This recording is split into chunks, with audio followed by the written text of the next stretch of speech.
No tere kõigile! Hõbekunn siin. Täna siis 10. detsember ja mõtlesin, et näitan ka teile oma varajast jõulukingitust. Aga esmalt vaatame üle väärismetallide hinnad.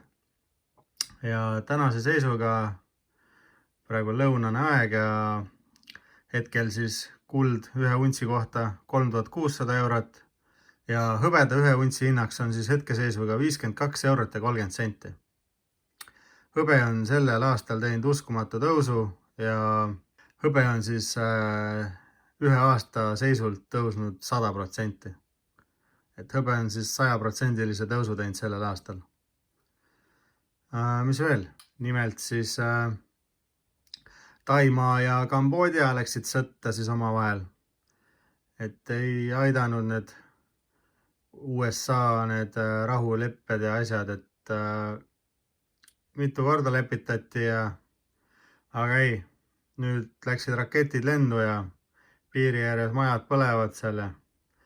Et jälle üks põhjus, miks väärismetallid meil kallimaks lähevad. Lisaks jõulud tulekul, siis mis veel? Tegelikult on palju asju, aga näiteks lubasin ka siis endale väikse varajase jõulukingituse, nimelt siis 2026 aasta hõbeplaadi ja 2026 tuleb meil siis hobuse aasta. Ja soetasin selle hõbeplaadi siis, kui untsi hinnaks oli 50 eurot seal. Et juba hetkel on üle 2 euro tõusnud jälle maailmaturu hinna järgi. Muidugi plaat ise on kallis, kes kogub massi, tema saab ju ühe untsise mündi omale kuskil seal 5-60 euroga. Aga see antud eksemplar siis, ma ei tea, mina vist sain ta kätte mingi 115 euri või. Ja see on kõigest üks unts. Et teie saaksite selle raha eest võib-olla 2 untsi heal juhul, kui hästi läheb. Aga vahel tuleb ju ennast hellitada ka selliste asjadega, mis teile meeldib. Et üks asi on küll koguda näiteks mingit massi või investeerida pensioniks, aga vahel harva tuleb ju lubada endale ka midagi, mis hoiab teid seal maailmas sees, et mulle siis väga meeldivad need erinevad plaadid, mida iga aasta tehakse.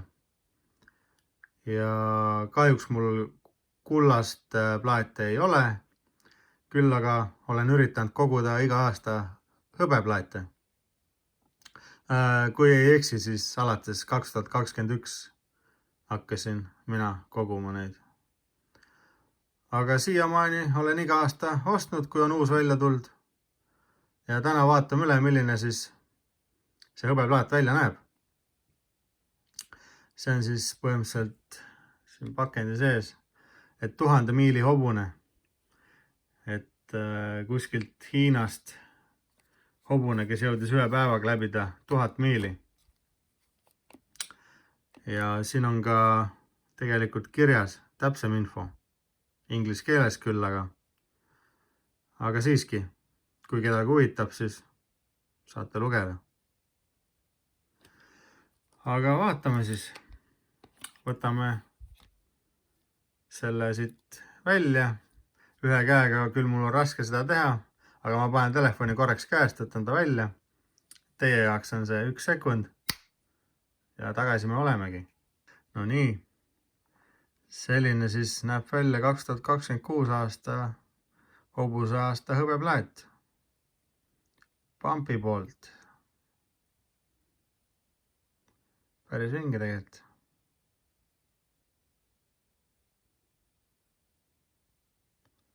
Et jah, vaatame, kui ta teine pool välja näeb.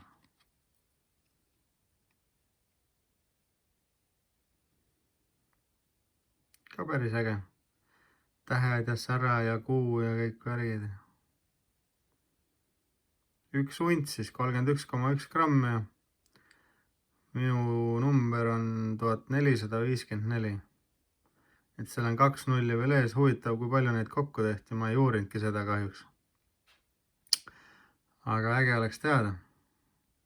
aga ma saan kohe järgi vaadata ka. Okei.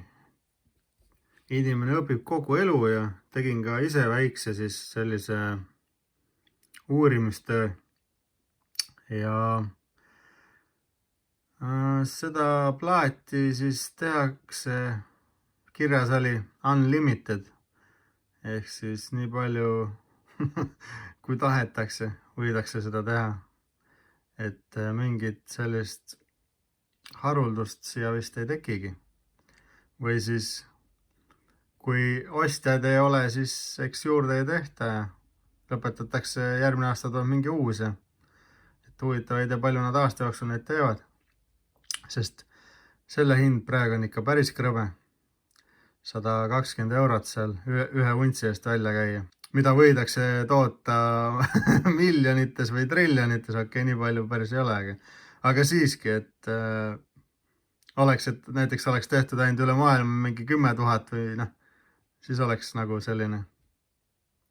Aga praeguse seisuga nüüd tekibki küsimus, et huvitav, palju ühe aasta jooksul neid võidakse teha ja kui palju inimesed neid omale ostavad. Sellest võib ka haruldust tekkida tulevikus. Aga hetkeseisuga, noh, ma ei tea. Unlimited, noh.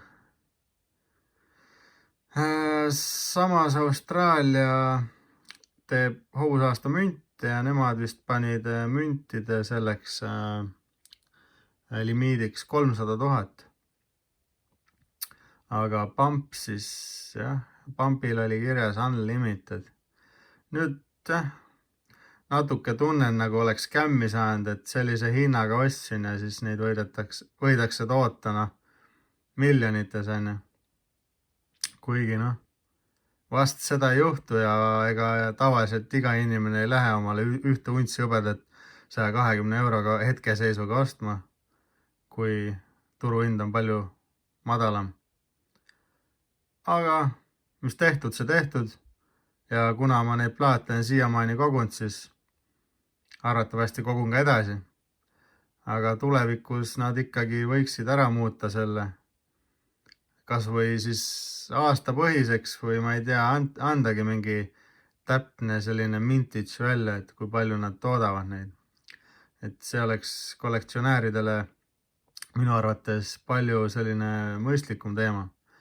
Ja eriti kui veel sellise pakendi ja kõige muuga tehakse, et siis peakski nagu olema kollektsioneeritav toode, mitte lihtsalt mingi puljon või nagu, kuida öelda, et mida toodetakse miljonites, mingi tavaline ese. Et selline pakendist toode võiks olla ikka jah, mingi teatud tiraažiga minu arust. Aga näed, teie saate minu pealt õppida, võib-olla sama viga ei tee.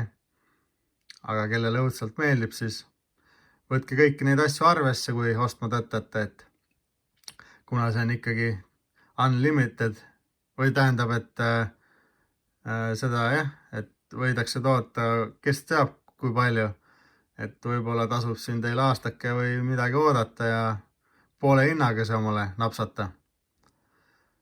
Aga minul ta on olemas ja nii on. Lisaks on siis ka natuke teistsuguseid uudiseid, et natuke oodatust varem jõuab meil see digiraha värk kohale. Et 50 minutit tagasi siis Eesti Pank ütles välja põhimõtteliselt oma postituses, et 2026 aastal on lisaks eurole tulemas digieuro ja see digieuro siis ootab järgmine aasta Euroopa Parlamendis rohelist tuld. Seal nad siis väidavad, et see on meile kõigile hea, see digieuro ja et ka kriiside ajal siis saame makse maksta või ma ei tea, mis nad seal seletasid täpselt, ma enam-vähem niimoodi kiiruga lugesin läbi, et aga tegelikult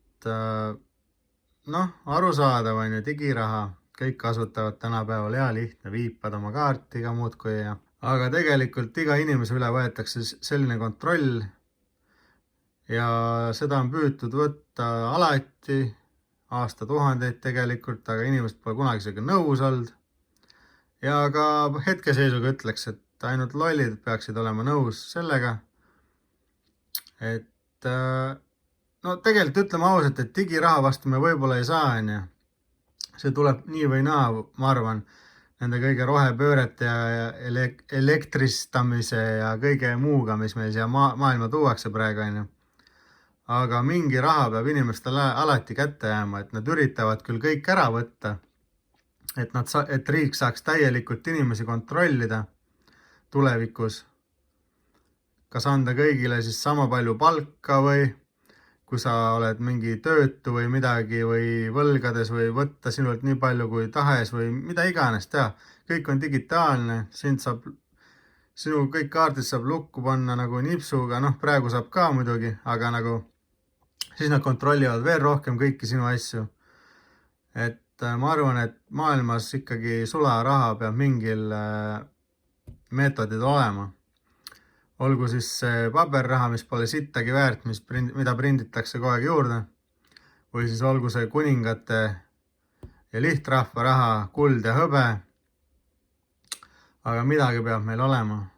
Ja täieliku digiraha peale minek, ma arvan, et see on kõige suurem lollus, mis üldse teha saab. Aga vaatame, mis meil elu toob, et nagu Eesti Pank juba ütles, siis 2026 ootavad rohelist tuld digirahale üleminekuks. Mina siit poolt ütleksin, et koguge kulda hõbedat füüsilisel kujul, mitte aktsiamaailmas, kus pole paber või piksel ekraanil sittagi väärt, kui on vaja kätte saada see. Hõbedat, mis on teie käes, mida teie omate, mida te olete oma varadest ostnud. Nii on, füüsilise kujul. Ärge võtke võlgu, makske laenud ära ja vaba raha eest mõistlikult iga kuu natukene pensioni jaoks ostke, pange kõrvale ja ehk ühel ilusal päeval naudite selle tulemusel neid magusaid vilju. Aga muud ma ei oskagi öelda, et ühesõnaga läheme sinna digiteema peale juba natuke varem, kui ma arvasin ja eks näha ole, mis need metallid meil siis teevad ja siin oli hõbekunn ja nagu ikka subscribe ja like ja kommenteerige ja näeme juba järgmises videos. Tšau!